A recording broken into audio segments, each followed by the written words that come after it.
Right question. Find the area of the region. Find the area of the region bounded by. Find the area of the region REGION bounded by the parabola. Bounded by the parabola x square equals to 4y. Bounded by the parabola x square equals to 4y and the line x equals to 4y minus 2 and the line x equals to 4y minus 2. क्या क्या क्या है question? Area of the reason bounded by parabola is 4y minus 2 और बस इतना ही. ठीक है, तो x square equals to 4y. Square को नहीं देखते हैं, लीनियर वाली चीज को देखते हैं. तो पॉजिटिव y है तो किस तरफ खुलेगा? y एक्सिस की तरफ खुलेगा, है कि नहीं? x equals to 4y minus 2. अब इसका देख लो, हम लोग ऐसे लेंगे x y. जब x को 0 लेंगे, x को 0 लोगे तो y कितना आएगा? 2/4, जो कि कितना होता है? 1/2, है कि नहीं? और अगर y को 0 ले लेंगे तो x कितना आ रहा है? -2. ठीक, तो एक पॉइंट है 0,1/2, तो 0,1/2 यहाँ पे कहीं पे आएगा, क्योंकि y में ना 1/2, x में तो 0, और ये क्या -2,0 इधर कहीं पे आएगा, -2,0. तो इन दोनों का ऐसे जोड़ना होता है, वर्टिकल और हॉरिजॉन्टल लाइन से. ठीक है, पूछा क्या है, ये रीजन हमें निकालना है, दिस रीजन. ठीक, तो हमें ये पॉइंट को पता करना पड़ेगा, किसके अंडर? x एक्सिस के अंडर, और ये पॉइंट को पता करना पड़ेगा. तो I need that point of intersection. ठीक है, तो लाइन किसके साथ इंटरसेक्ट कर रहा है? पैराबोला के साथ. तो लाइन से x equals to 4y minus 2 दिया, इसको पुट करो इसमें, तो x square equals to 4y है, so put it over there. तो x की जगह में क्या डालेंगे? 4y. या तो हमें तो x की वैल्यू चाहिए ना, हमें किसका वैल्यू चाहिए? x का चाहिए. तो x स्क्वायर को मैं एलिमिनेट नहीं करूंगा, 4 इंटू y के जगह मैं लिख दूंगा. 4y के जगह क्या लिख सकते हैं? x plus 2. -2 को इधर लाओगे तो 4y की जगह क्या डाल दूंगा? x plus 2. So x square minus x minus 2 is 0. So x square minus 2x plus x minus 2 is 0. तो x कॉमन लो तो x माइनस 2, प्लस 1 कॉमन लोगे तो x माइनस 2. तो x plus 1 x minus 2 equals to 0. तो x क्या है? -1, और एक तो क्या है? 2. तो ये पॉइंट क्या होगा मेरा? -1, और वो पॉइंट क्या होगा? 2. तो मुझे x की वैल्यू पता चल गया, है कि नहीं? So when I find the area, मुझे क्या चाहिए? इसके इन दोनों के बीच का एरिया चाहिए. तो मैं मान लेता हूं ये लाइन को y1 और ये लाइन को y2. ठीक है, -1 से लेके 2 के अंदर y1 ऊपर है, तो y1 के अंडर कौन सा एरिया आएगा? ये पूरा एरिया आएगा. No one should write right. आ नहीं रहा है, फिर लिखना है. y1 ऊपर वाला कर्व है ना, तो y1 का x एक्सिस के साथ कितना एरिया आएगा? ये पूरा एरिया आएगा कि नहीं? जो कैसे दिख रहा है? एक ट्रेपेजियम की तरह दिख रहा है, काइंड ऑफ. माइनस y2 का अंडर का एरिया, y2 ऐसा है, तो y2 के अंडर कौन सा एरिया आएगा? ये वाला आएगा और ये वाला. तो उस लाइन के अंडर जो एरिया आएगा माइनस इस कर्व के अंडर का एरिया कर देंगे तो बीच वाला एरिया आएगा कि नहीं? तो लिखने का तरीका कहां से कहां तक होगा? -1 से लेके कहां तक? 2 तक.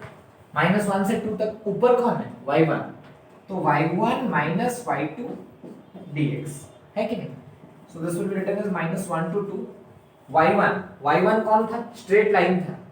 तो स्ट्रेट लाइन के लिए y कितना होगा?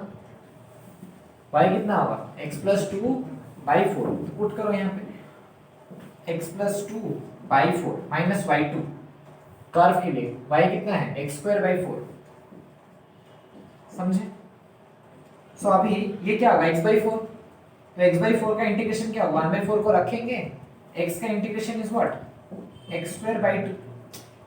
ये तो पता होगा, अभी इतना इंटीग्रेशन पूरा खत्म करने के बाद समझ रहे हो? 2/4 क्या है? 1/2. 1/2 का integration is what? 1/2 into x minus x square by 4. तो 1/4 को रखो, x स्क्वायर का इंटीग्रेशन क्या होगा? x³ बाई -1 से 2. तो upper limit minus lower limit कर ही लोगे. Understood? How to find it? निकालो कितना आंसर है. 3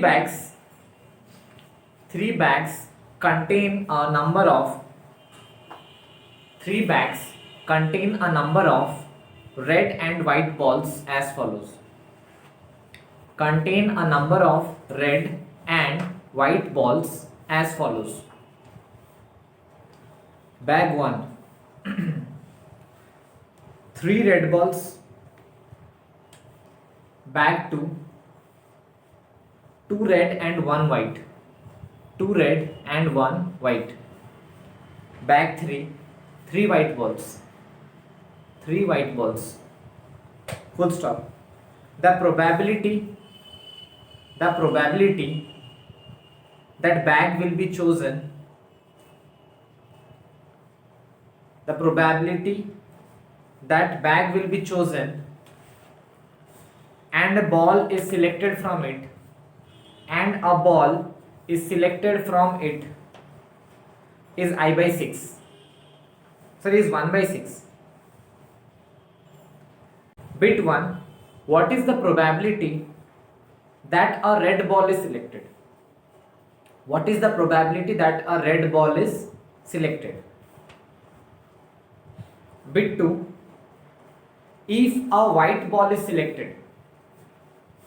Bit 2, if a white ball is selected, then what is the probability that it is from bag 3?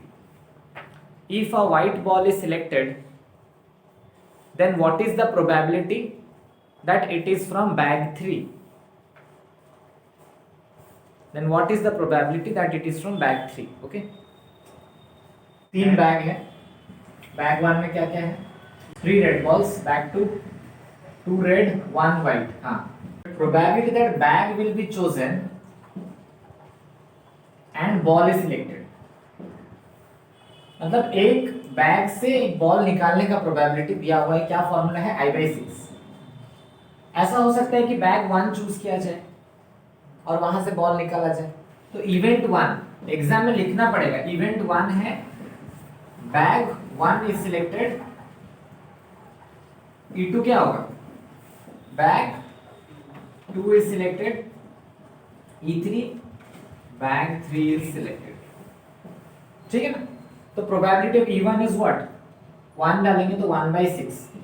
Probability of E2 is what? 2 by 6. 3 by 6 है ना? So this is 1 by 6. 2 by 6 को 1 by 3 लिख सकते हैं. 1 by 2. ये bag choose करने का पहला बिट क्या पूछ रहे हैं? What is the probability that red ball is selected? Red ball is selected. तो P of A ले लेता हूं. A का मतलब क्या होता है? Red ball selected. What is the probability that red ball is selected? तो इसको क्या बोलते हैं? टोटल प्रोबेबिलिटी का केस. ठीक है ना? Probability that red ball is selected. तो सबसे पहले रेड बॉल सिलेक्ट बाद में करेंगे. पहले तो बैग सिलेक्ट करेंगे ना. बैग मिलने के बाद उसमें से बॉल निकाल के देखेंगे रेड है कि नहीं है. तो कैसे लिखेंगे? पहले मैं गया, पहला बैग उठाया. पहला बैग उठाया. कंसीडरिंग दैट मैं पहला बैग उठाया हूं, रेड बॉल का चांस क्या है? A by E1 का मतलब क्या होता है? Probability of A considering that E1 has already happened. तो P ऑफ E1 का मतलब क्या है? E1 का मतलब बैग 1 सिलेक्ट किया, बैग 1 को लाया. जबकि मान लो कि मैं बैग 1 ला चुका हूं, उसमें लाल बॉल निकलने का क्या चांस? ऐसा भी हो सकता है कि मैं बैग 2 लाऊं. अगर बैग 2 लाया, बैग 2 में रेड बॉल निकालने का चांस क्या है? प्लस लिखने का ये तरीका सही नहीं होगा, आंसर लिखो 0 मिलेगा. ये लिखना मेरे, या तो मैं बैग 3 चूज किया और उसमें से रेड बॉल निकालने का चांस क्या है, और कुछ नहीं हो सकता. तो बैग 1 का कितना था? I के जगह में 1 डाले थे. सेकंड बैग I के जगह 2. तो 1 by 6 into probability of red ball from bag 1. Bag 1 में तो तीनों के तीनों रेड है. तो क्या होगा? 3C1 बाय टोटल भी क्या होगा? 3C1. क्योंकि समझ रहे हो कि नहीं? टोटल तीनों के तीनों रेड ही थे, उसमें से निकाले हैं. सेकंड बैग चूज करने का क्या है? 1 by 3. उसमें से रेड बॉल, रेड तो 2 ही हैं. 2C1 बाय टोटल कितना था? नीचे में तो सैंपल स्पेस रहता है ना, total balls plus 1 by 2 into वहां पे रेड का चांस, वहां रेड है क्या? है ही नहीं तो क्या लिख देंगे डायरेक्टली 0, क्योंकि रेड है ही नहीं।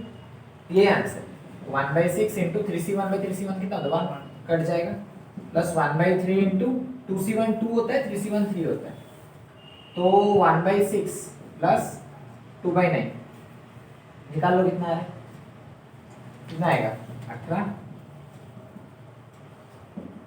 This is 7/18, so this is your bit 1. First note it down, फिर next bit I'll explain. Second bit is it is asking about white ball from bag 3. तो मैं अभी A को नहीं B ले लेता हूँ, white ball selected, white ball selected, but कौन से बैग से बोला है बैग 3, तो निकालने का लिखने का तरीका क्या है E3/B, क्योंकि बोला है व्हाइट बॉल ही निकलना है, व्हाइट बॉल ही अगर निकलना है तो वो तो टेकन हो जाएगा ना, हो ही रहा है, जो नीचे रहता है वो हो रहा है, क्योंकि बोला क्या है white ball is selected, what is the probability, white ball is selected बोला है, but what is the probability it is from bag 3, तो पूछ किसके बारे में रहा बैग 3 के बारे में, तो ऊपर में कौन रहेगा जिसके बारे में पूछ रहा है, और नीचे में कौन रहेगा जो हो रहा है, व्हाइट बॉल हो ही रहा है बोला है, तो इसको निकालने के लिए ये स्पेसिफिक हो गया, व्हाइट बॉल तो चाहिए बट बैग 3 से ही चाहिए, तो लिखने का तरीका कैसे बदलेगा, तो बैग 3 से ही चाहिए तो क्या होगा बैग 3 मतलब प्रोबेबिलिटी B3, फिर व्हाइट बॉल वहां से होना चाहिए तो क्या लिखेंगे B/E3, फिर टोटल E1 वहां से व्हाइट का चांस प्लस, क्योंकि नीचे में तो पूरा सैंपल स्पेस ना, व्हाइट बॉल तो कहीं से भी आ सकता है, सेकेंड बैग वहां से व्हाइट का चांस, यही बहुत जन गलती करते हैं लिखने का तरीका में, देखो ये वाला ऐसे लिखना पड़ेगा, ये तो सबको समझ में आता ही होगा, लिखने का तरीका बड़ा आसान है, थर्ड बैग से व्हाइट बॉल बाय टोटल, क्योंकि नीचे सैंपल स्पेस है, बट इसको उल्टा लिखना, यहाँ जैसे लिखोगे B/E3 तो उसका उल्टा रहता है, क्लियर, अगर यहाँ पे B/E2 होता तो E2/B होता है, सो प्रोबेबिलिटी ऑफ E3 क्या है 1/2 into white ball from E3, white ball कितना है 3, तो क्या होगा 3c1/3c1, क्योंकि सैंपल स्पेस टोटल तो 3 ही है, उसमें से एक निकालना है, फिर E1 मतलब पहला वाला बैग, पहला वाला बैग का क्या चांस है 1/6 इंटू वहां व्हाइट बॉल है क्या 0, प्लस इसका कितना है 1/3, वहां व्हाइट बॉल यहाँ है तो कितना है 1c1, और टोटल कितना है 3c1, फिर प्रोबेबिलिटी B3 कितना है 1/2 इंटू वहां पे व्हाइट बॉल का चांस कितना है 3c1/3c1, सॉल्व दिस 1/2, ये तो 1 हो जाएगा कट जाएगा, ये 0, ये 1/3 इंटू 1/3 प्लस 1/2 इंटू ये भी 1, तो half by 1/9 plus 1/2, solve this,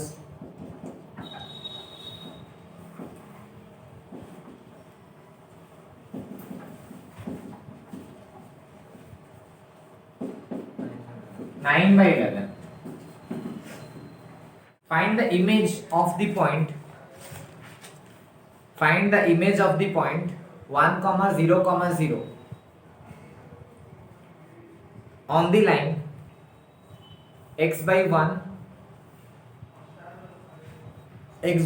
equals to y/2 equals to z/3, x/1 equals to y/2 equals to z/3, ठीक है।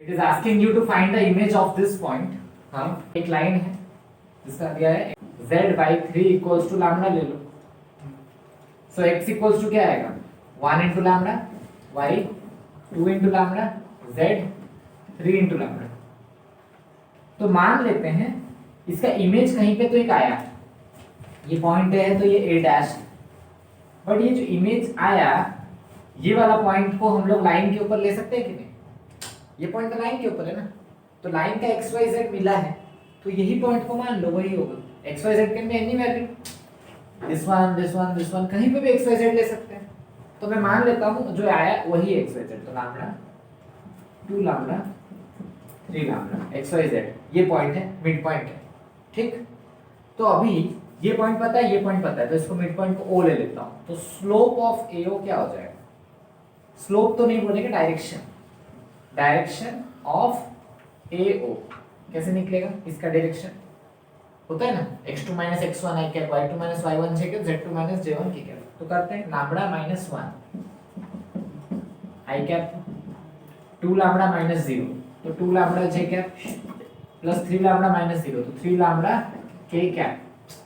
ये डायरेक्शन हमें मिल गया, दैट इज व्हाट dr1 ले लेता हूं, ठीक है ना। dr1 लाइन का डायरेक्शन हमें ऑलरेडी दिख रहा है, नीचे है ना, लाइन का डायरेक्शन तो इस डायरेक्शन में होगा ना, तो dr2 होगा, वो क्या होगा, तो dr2 क्या होगा 1 2 3 तो i plus 2j plus 3k। समझ गए? अभी डायरेक्शन 1 और डायरेक्शन 2 परपेंडिकुलर है कि नहीं है? अगर परपेंडिकुलर है तो डॉट प्रोडक्ट क्या होगा 0 है कि नहीं?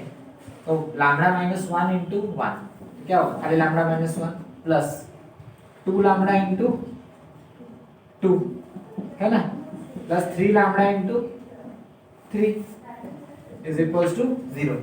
समझ में आ रहा है कि नहीं? हाँ इजी था ना। 13 14 तो 14 लैम्बडा इज इक्वल्स टू 1 तो lambda is coming how much 1/14। तो लैम्बडा पता चलते ये पॉइंट पता चल गया 1/14 2/14 कितना होता है 1/7 3/14। हमें मिड पॉइंट पता चल गया है, हमें इमेज को क्या ले लो a, b, c। तो a प्लस 1/2 करेंगे तो कौन आएगा, तो a is what 1/7 minus 1 that is how much -6/7। तो ये क्या है -6/7 कॉमा b चाहिए फिर b प्लस 0/2 कितना होना चाहिए b प्लस 0/2 कौन होना चाहिए 1/7 तो b कितना है 2/7 फिर c प्लस 0/2 कितना होना चाहिए 3/14 c is how much 3/7। so this is what image।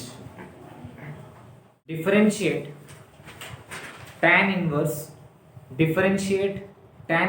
Bracket में ब्रैकेट खोलो, tan इनवर्स ब्रैकेट खोलो, उसके अंदर लिखो 1 + 2x / 1 - 2x 1 + 2x / 1 - 2x bracket close with respect to root over of 1 + 4x square 1 + 4x square ठीक है ना। हाँ root over of 1 + 4x square। क्या है क्वेश्चन पढ़ो, differentiate tan inverse 1 + 2x / 1 - 2x। ठीक है, थोड़ा सा अपना बुद्धि भी यूज करो, थोड़ा बेसिक देखो। पहले इसको मैं थोड़ा सिंपल कर देता हूँ।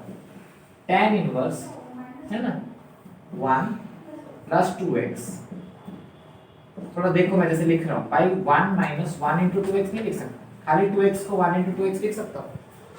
tan inverse a + b 1 - ab किसका होता है formula, tan inverse a plus tan inverse b। समझ में आया, a + b 1 - ab तो tan inverse a + tan inverse b। इसको u लो और इसको क्या लेते हो v ले लो, कोई दिक्कत नहीं, उसके रेस्पेक्ट में करना है। तो du बाई क्या करेंगे dx, क्योंकि उसके रेस्पेक्ट में उसको भी क्या करेंगे dv/dx। तो du/dx is what tan inverse 1 का डेरिवेटिव इज हाउ मच 0। दरवाजा तो साउंड आ रहा है